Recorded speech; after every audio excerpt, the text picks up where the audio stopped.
Okay, there's this guy named Elijah Schafer, dude on the right here, and he's just straight up depraved. And you're not an American because originally you were slaves and you didn't even have value in terms of the political system. Then they were given like 3/8 of the value, right? Three fifths. 3/5. Thank you. In my world, it was 3/8, but I live in a utopia. No, I'm just kidding. But that is disgusting. You know what? Maybe he's edgy. Maybe he's edgy. That's dumb as dog. But okay, let's follow him through. Maybe he's just being an edgy little. But it was like 3/5, and you go down, and it's like then amendments were made, and there was adjustments that gave you citizenship and the right to vote, but it didn't make you an American. It just gave you American citizenship. What is an American if not somebody that has American citizenship? What are you talking about? Gave you legal right. And that's why it doesn't take a genius to notice that black people and white people in America look, act, behave fundamentally different, both individually and collectively. Now, that's not to say that black people aren't. Look, that comes down to one of two things. It can only be one of two things.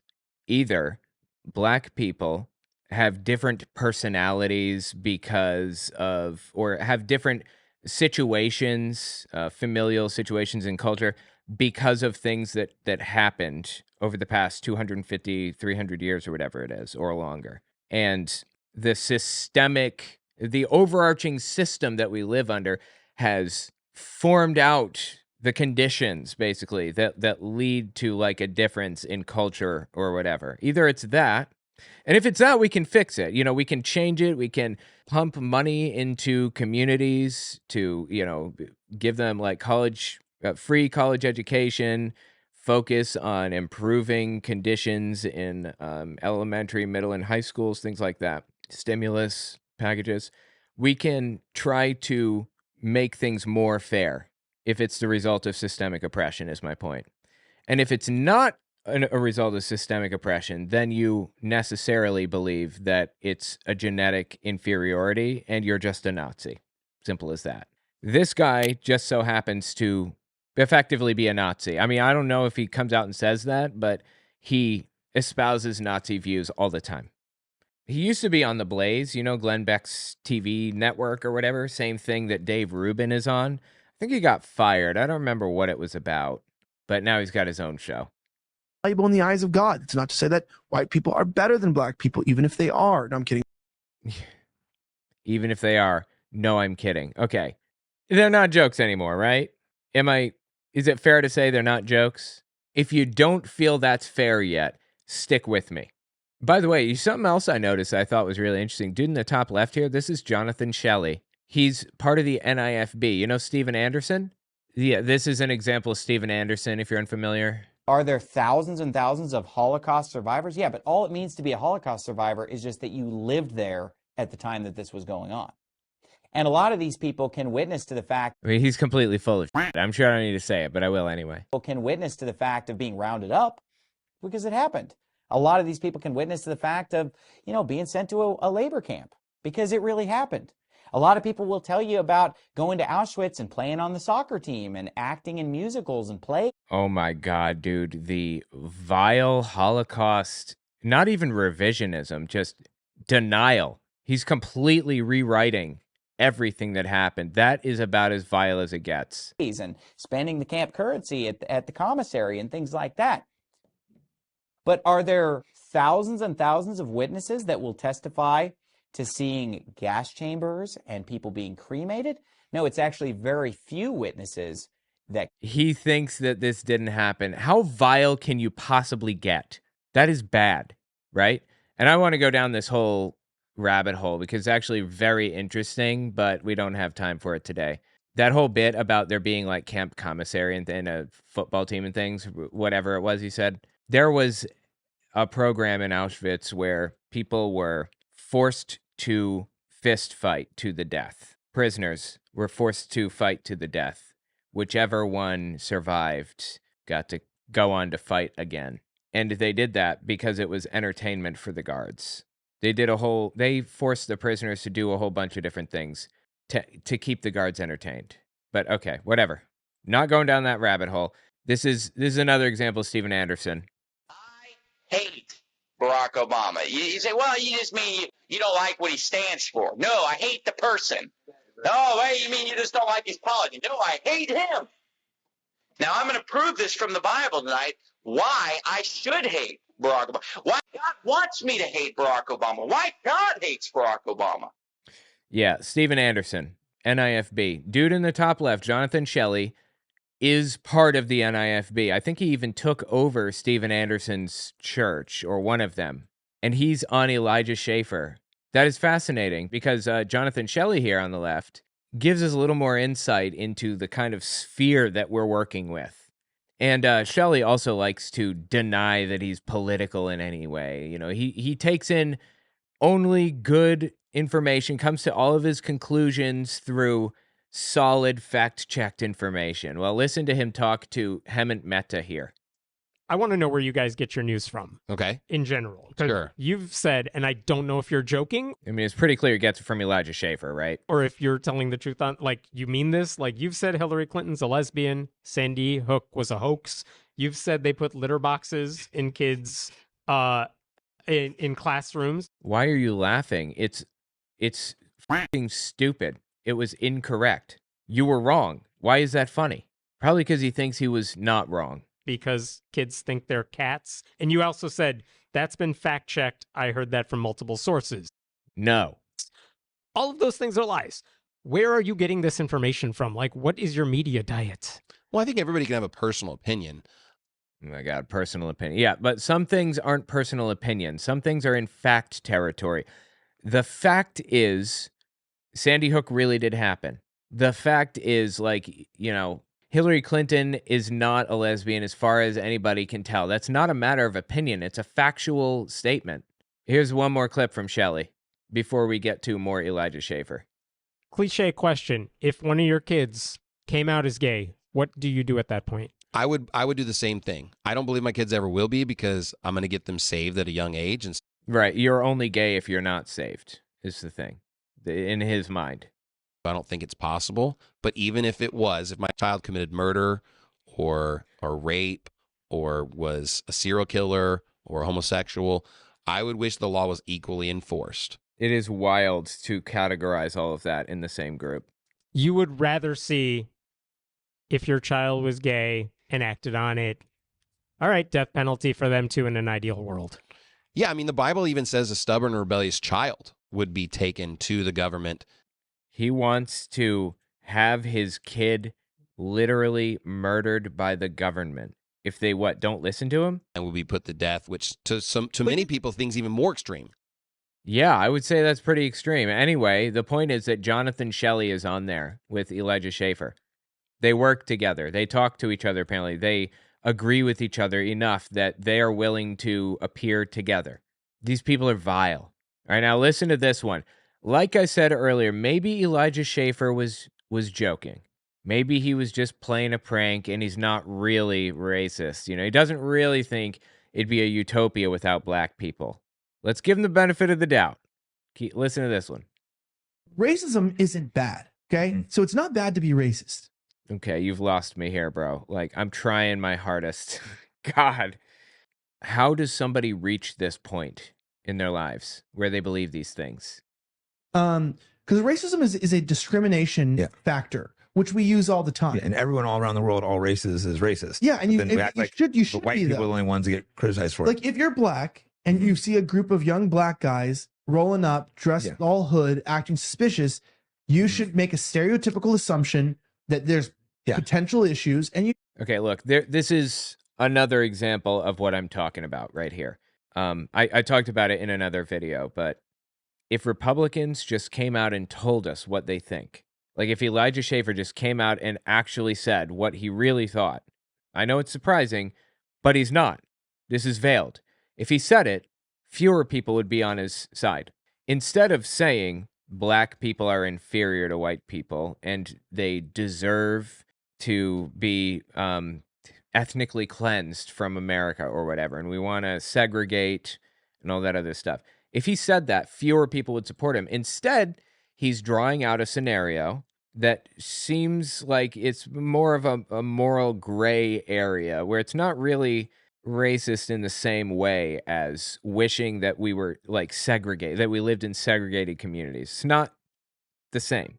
He's taking a step back and trying to do a half measure to get the audience to meet him there. And, you know, poor dumb fools listen to this and they do it. They meet him halfway and say, oh, what? They're calling me racist for that?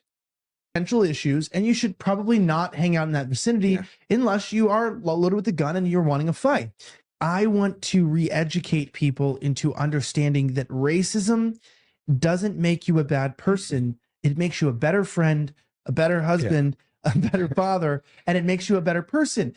And it doesn't mean that you don't it doesn't mean that you're against, like some people are against miscegenation and race mixing and stuff like that. Yeah. It doesn't mean that you're against that stuff. It doesn't even mean that somehow you don't have friends. Like people are like, oh, I'm not racist, I have black friends. Yeah. Be racist with black friends. Exactly. I Because- have tons of black friends. I think they respect the fact that I'm honest to them. What is wrong with you? You have tons of black friends that respect the fact that you're honest with them by being racist? I don't believe you. Prove it. Prove that you have black friends. Who are these black friends? Kanye West? Anyway, I guess it depends on your definition of racism, right? And that's kind of the line that he's drawing. That's what he's playing off of.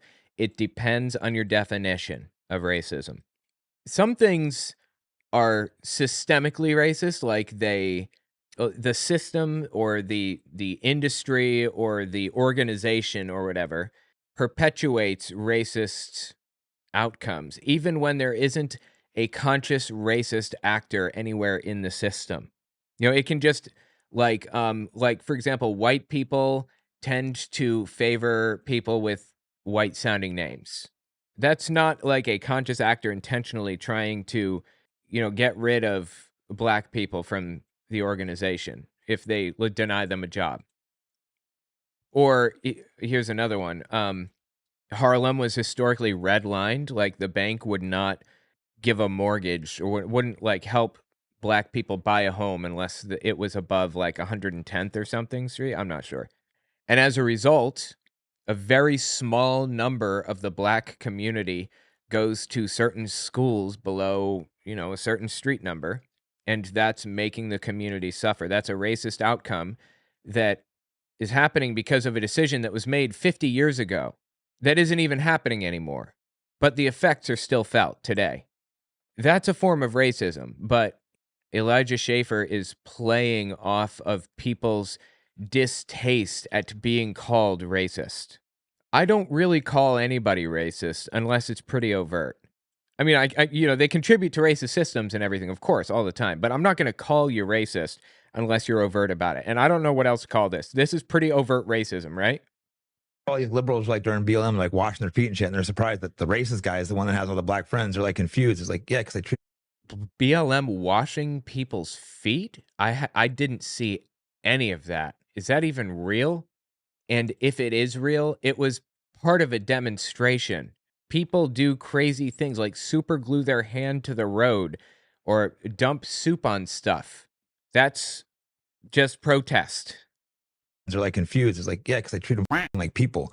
I call them out on bullshit. I don't censor myself around them. Well, that's why, but that's also why it's like humane. It's like I'm carrying a gun, and so if I go around that group of black guys, I'm going to kill them. And so I'm actually, by being racist, saving black lives because they're not dead because I chose to not engage.